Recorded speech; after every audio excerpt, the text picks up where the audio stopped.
הגיע הזמן לשינוי, יש דרך אחרת. פינקס הקטן היה רק נער מעלית, כחוש כמו כאח. פינקס הקטן אהב את הוד מעלתה, אהב אותה כל כך. הוד מעלתה הייתה בעצם רקדנית, יפה מאין כמותה.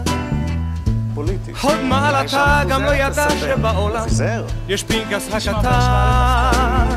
היא לא העיפה בו מבט, אך לא זה לא היה אכפת, עליה הוא חלם תמיד.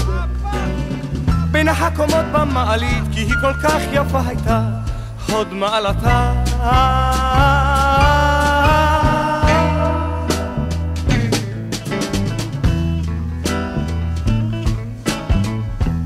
יום אחד הופיע ג'ק ספסר האימורים, ברנש די מסוכן, וחבט בכל כוחו בהוד מעלתה, ישר בלקקן.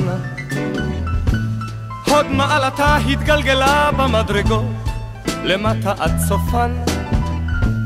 מיהו הראשון אשר ניגש לעזרתה?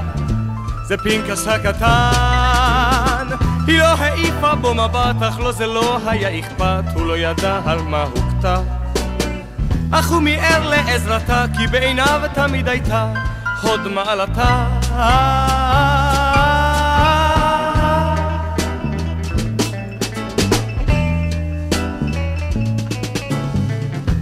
פינקס הקטן שירת שנים במסירות את הוד מעלתה.